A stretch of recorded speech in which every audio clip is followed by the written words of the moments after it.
tranquilo, numa boa. Hoje eu quero falar sobre uma obra muito legalzinha, muito interessante, de 1869, né, cujo título é A Luneta Mágica. E não devemos imaginar a luneta, aquele instrumento óptico comprido que o navegador usa, né? Mas é um monóculo.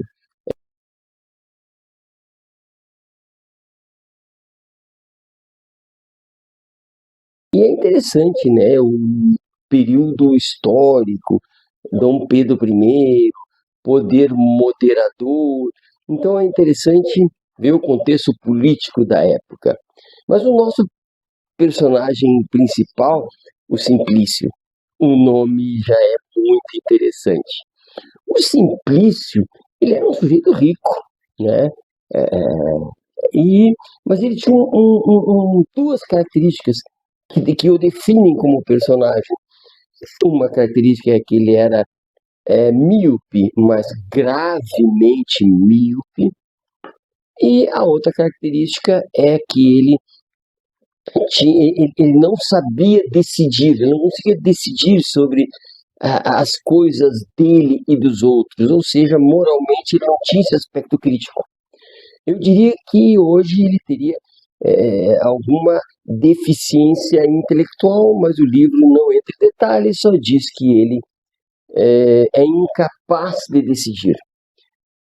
E em determinado momento ele conta que a família chegou a contratar professores, tutores, para que ele se desenvolvesse, aprendesse aritmética, a ler, a escrever, enfim, mas ele confessa que minimamente ele aprendeu a ler alguma coisa, enfim, mas a aritmética não. Então era um sujeito com bastante dificuldade cognitiva. Mas ele está bem na família, né? O irmão administra o dinheiro dele, né? Moram com ele uma tia, né? Muito religiosa, Carola, né? Aquelas que passa rezando. Tem uma prima que ele não se decide se ela é bonita ou não, porque ele não enxerga, né? Pelo menos a princípio. E, enfim, ele tem um apreço muito grande por ela, e ela tem um apreço grande por ele, mas é nesse nível de apenas apreço que no início a história se desenrola. Mas, em busca de melhorar a visão, é, ele acaba procurando alguém que entendia de instrumentos ópticos, né? Fazia óculos. E ali ele não consegue sucesso. A ciência não lhe resolve o problema da visão. Que visão? Essa visão que todos nós temos. A visão superficial. A visão esta pelos olhos. A visão essa que chega ao contato com a luz e nós vemos. Esta ele não consegue resolver. Então, e a história se desenrola, ele chega a ter contato então com um mago, com um mágico, enfim, alguém que lhe concede então a capacidade de ver, né? São 3 lunetas. Eu vou falar de duas e a terceira eu vou deixar para vocês lerem. A primeira luneta, o primeiro óculos, ele recebe e é advertido, né? Que se ele olhar aquele monóculo por até 3 minutos, ele vê as coisas como elas são. Como eu, como tu. Mas o problema é que, além de 3 minutos, ele verá o mal nas pessoas. Este é o problema, ou é a vantagem, o leitor que decida, em função desse instrumento que este mago lhe dá, esse instrumento óptico. É óbvio que ele aceita e é óbvio que ele olha por mais de 3 minutos.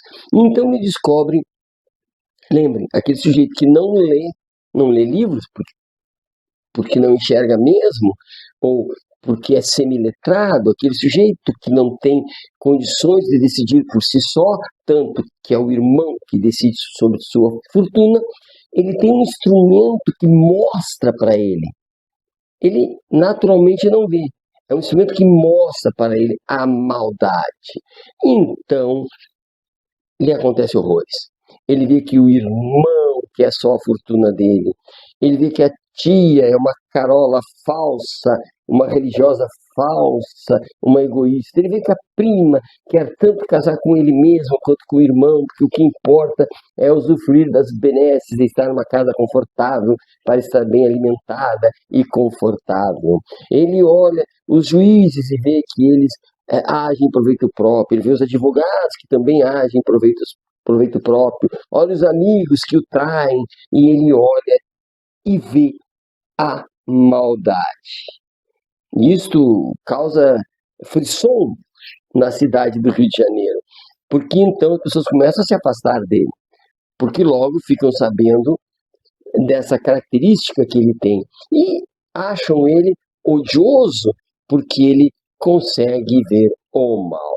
Mas aí acontece algo interessante, ele acaba vendo a ele mesmo. Ele olha no espelho com esse instrumento e ele vê que ele também é mal. Afinal de contas, quando ele fala mal das pessoas mas ele pratica o mal. Quando ele esbraveja quanto às pessoas que esbravejam, ele também esbraveja. Então, ele é tão mal quanto as outras pessoas e ele entra em pânico, ele fica perturbado e ele acaba, inclusive, quebrando esta luneta, como havia previsto o mago.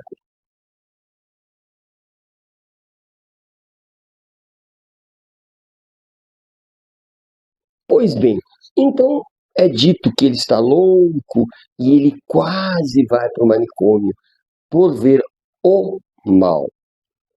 E então ele entra, tem mais uma série de eventos, e ele entra em contato novamente com o mago, e este mago, de maneira muito seca, assim, acaba lhe dando uma outra, um outro instrumento óptico, uma outra luneta, um outro óculos. Este vê o bem. E aí é interessante, se outro era uma maldição, esse tinha que ser uma bendição, bendito, porque ele viu o bem. Mas o mago lhe disse: vai ser a tua ruína, também será a tua ruína, ver o bem nas pessoas. E ele leva o instrumento e é óbvio que ele começa a pensar: como assim? Ver o bem não pode ser um mal. Ver o bem não pode me trazer qualquer problema. Então ele passa a ver o bem.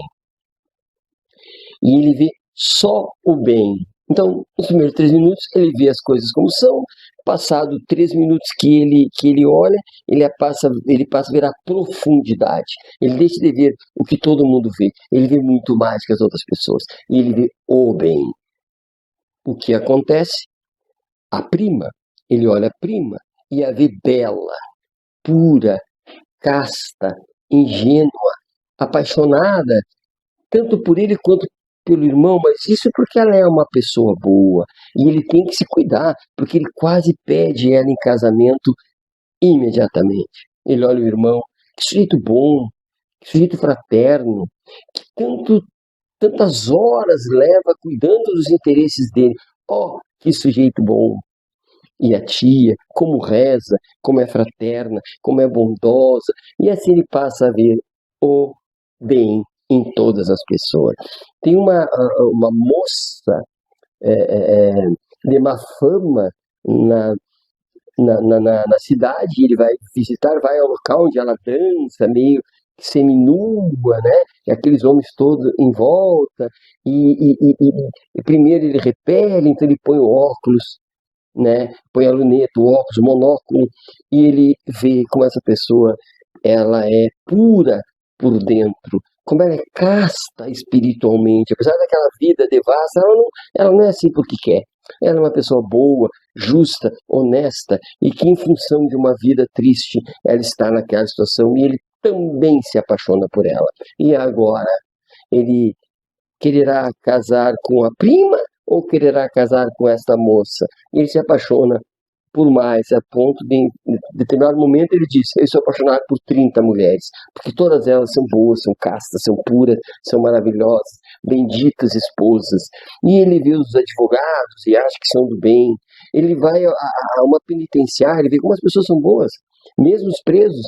né? Eles são pessoas boas. Eles estão ali porque N problemas pessoais os levaram para ali. Todas as pessoas são boas. E qual é a maldição? As pessoas não são boas. E as pessoas pegam o dinheiro dele, convencem ele, e ele facilmente empresta dinheiro, dá dinheiro, doa, né? E consome um tanto da fortuna porque todas as pessoas que entram em contato com ele, percebendo que ele se tornou mais ainda um ingênuo. Se antes ele ficava escondido na casa, agora ele é um ingênuo público, todo mundo sabe, as pessoas se aproveitam dele e tiram o dinheiro dele e levam ele para jantar desde que ele pague a janta e assim sucessivamente. Antes ele era dito odioso, agora um nécio, um burro, um fraco, né? Então, das duas formas, ele é maltratado e ele não consegue ser feliz. E mais, ele percebe as contradições. Como ele pode decidir se aquelas mesmas pessoas que ele via como má, ele descobre que são boas. Aquele mesmo juiz que ele ficou brabo porque puniu determinada pessoa, agora ele vê como uma pessoa boa, mas a pessoa condenada também é uma pessoa boa. Como decidir? E agora? E o desespero é tanto, gente, o desespero é tanto que ele resolve então se matar. E ele vai, sobe o morro e vai se jogar. Quando ele se lança no espaço para morrer, né? O Armênio, que é a pessoa que lhe fez a luneta, lhe pega pelas orelhas e puxa de volta e não deixa ele morrer. E lhe dá a terceira luneta que eu não vou falar, tem que ler. Então, lhe salva. E a partir daí começam a conversar e ele, o Armênio, o mágico mago diz: eu sou a lição e tu és o exemplo. Ou seja, eu te ensinei muita coisa e agora tu é o exemplo daquilo que a profundidade traz às pessoas. A dor que a profundidade traz às pessoas quando elas querem decidir, quando elas querem conhecer. Não é fácil.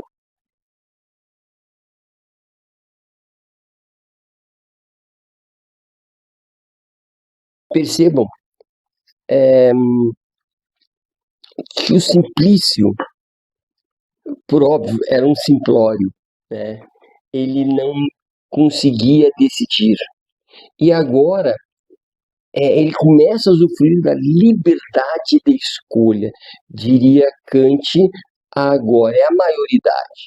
Agora ele precisa assumir a responsabilidade de escolher, porque ele acabou vendo o que ele não conseguia ver. E agora, o que ele viu lhe cobra decisões. Ele vai ter que decidir qual das moças. Se o juiz é bom ou não. Se o advogado fez o bem, fez certo, fez o correto ou não. Né? Então, ele precisa agora usar da razão, da reflexão, da moralidade, não ser exigido dele agora. E ele sofre com isso porque ele não está acostumado. Ele não precisava escolher. Escolhiam por ele. Quando tinha as lunetas, as lunetas escolhiam por ele. Agora, não. Agora, a escolha é dele. E a dor foi tanta, que ele quase morre. Porque não é fácil ter que escolher. Porque, na verdade, observem, talvez a dificuldade de escolha esteja no seguinte fator.